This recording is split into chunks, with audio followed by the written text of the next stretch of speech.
Salut! Aujourd'hui, je vais vous montrer comment multiplier des végétaux à l'infini. Cette technique s'applique sur tout un tas de végétaux. Je vais vous montrer ici quelques exemples, notamment sur la patate douce, les pommes de terre, l'oignon, l'ail, le gingembre ou encore les christophines. Et ça fonctionne également très bien sur du céleri, des poireaux, des salades, de la citronnelle ou encore des herbes aromatiques, aussi du chou. Comment multiplier une patate douce? Le plus simple, c'est de se procurer des patates douces en fin d'hiver, de préférence bio, parce qu'on est sûr qu'il n'y a pas eu de pesticides qui vont empêcher la germination. Ensuite, il faut essayer de repérer le haut et le bas de la patate douce. C'est-à-dire le bas, c'est l'endroit qui va prendre racine, et le haut, c'est là où les tiges vont pousser. Donc il ne faut pas se tromper. On les reconnaît parce que le bas de la patate douce, il est assez pointu, et le haut assez arrondi. Et là, en l'occurrence, sur mes patates, on a un peu de mal à le distinguer. Ensuite, vous pouvez soit les mettre à tremper dans de l'eau. Donc là, j'ai essayé avec des cure-dents de les faire tenir dans un verre d'eau. L'inconvénient à ça, c'est que ça se renverse assez facilement. Il suffit d'un petit coup dans l'étagère et c'est par terre. Donc j'ai pris un petit récipient en plastique, j'ai rempli d'eau et je les ai posés directement dedans. Ensuite, je les ai placés derrière la baie vitrée, exposés plein sud, en pleine luminosité. Au bout de 3 semaines environ, les premières racines commencent à sortir. Au bout de 4 semaines, les premiers bourgeons vont sortir de la patate. Au cours des prochaines semaines, les tiges vont se développer et donner naissance à des petites feuilles. Après 2 mois environ, la patate douce sera couverte de longues tiges. Et ce sont donc ces tiges-là qu'on viendra prélever et faire s'enraciner et qui produiront de nouveaux plants. Ça fera le sujet d'une nouvelle vidéo, je vous expliquerai tout ça en détail. Alors ici, c'est des oignons jaunes que j'ai récupérés dans le compost, ils avaient commencé à germer. On voit bien que c'est un oignon qui a été coupé auparavant. Il restait vraiment plus que le système racinaire avec la base du bulbe. Donc je les ai mis dans du terreau et ça va leur donner une seconde vie. Maintenant, revenons 2 petites secondes sur la patate douce. J'ai oublié de vous parler d'une seconde façon de faire germer la patate douce. Ça consiste à couper la patate en 2 ou en plusieurs petits morceaux et à la mettre sur du terreau humide. Je trouve personnellement cette technique un peu plus compliquée parce qu'il faut vraiment réguler l'arrosage, veiller à ce que ça soit tout le temps humide mais pas trop humide pour pas que ça moisisse non plus. Mais je sais que chez certaines personnes ça fonctionne très bien.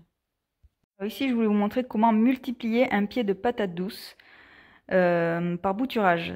Donc à la fin de l'été, j'ai prélevé des petits morceaux de liane qui avaient déjà commencé à raciner. Donc vous voyez là, on voit déjà les petits bourgeons apparaître et on voit qu'il y a des racines à certains endroits. Ce sont ces parties-là de la plante qui vont nous intéresser. Donc en fait, ce que j'ai fait, c'est que j'ai découpé des petits morceaux qui possédaient des racines et des bourgeons. Et ensuite, je les ai placés dans du terreau.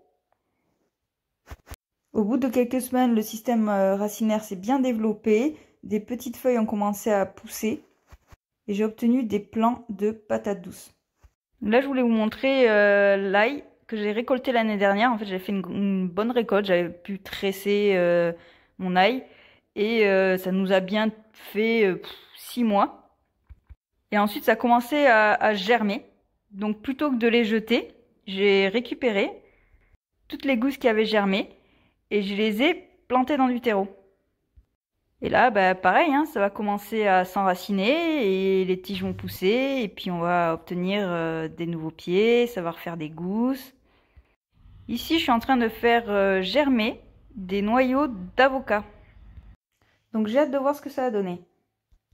Puis là, j'ai mis à germer quelques patates. Je vais planter 4 variétés différentes. La Mona Lisa, la Dita, la Alliance et une variété de patates rouges. Elles ont des germes de taille suffisante pour être plantées là, directement en terre. Ce que je vais faire, c'est que je vais tondre la pelouse à ras. Je vais poser les patates directement sur le sol. Je vais mettre une poignée de terreau dessus. Et ensuite, je vais pailler. Avec du foin ou de la paille. Ou de la tonte bien séchée. Et dans quelques semaines, les germes vont sortir. Traverser la paille. Et les patates vont commencer à pousser. Donc voilà, tout ça pour dire qu'on peut cultiver pour pas trop cher. C'est assez satisfaisant de voir toute cette vie se développer. Là, j'avais fait pareil avec du gingembre, je l'avais laissé germer, puis je l'avais mis dans des pots. Là, c'est des christophines, ou des chayotes. C'est un légume qui vient des îles. Enfin, techniquement, c'est un fruit d'ailleurs. Donc le premier, je l'ai acheté. Et ensuite, chaque année, je récolte et je refais germer. La Christophine, c'est une plante de la famille des Cucurbitacées et ça produit des lianes très très longues qui s'étendent sur plusieurs mètres. Récemment, j'ai trouvé une nouvelle variété à Auchan, là, une albinos. Enfin, j'appelle albinos, mais elle est blanche. Elle avait un peu de mal à germer dans le garage, donc je l'ai mis dans ma corbeille à fruits. Et là, en l'espace de 2 semaines, voilà ce que j'ai obtenu. Et là, c'est prêt à être planté directement en terre. Là, j'avais fait une plantation en pot. C'était à la fin de l'été. Durant l'hiver, les feuilles ont fané, la tige aussi, mais au printemps, il n'y a pas de problème, ça repart. Donc voilà, je clôture cette vidéo en vous montrant ce qu'a donné mon pied de Christophine cette année. C'était une bonne récolte. C'est un pied, si je me souviens bien, qui avait déjà 2 ans. C'était donc la 2e année qu'il produisait. Et donc, comme je vous disais, à l'hiver, les feuilles fanent, les tiges aussi. Et le printemps d'après, tout repart. Donc là, j'avais fait grimper sur un morceau de grillage tendu entre 2 piquets. Mais je compte le renforcer avec une structure plus solide, en bambou peut-être. Je vous montrerai ça prochainement. Voilà, j'espère que cette vidéo vous aura plu. Et je vous dis à très bientôt.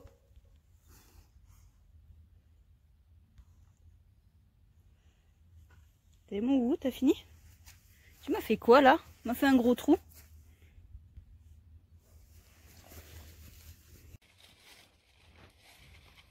Woody, c'est quoi? Ouh, qu'est-ce que t'as trouvé?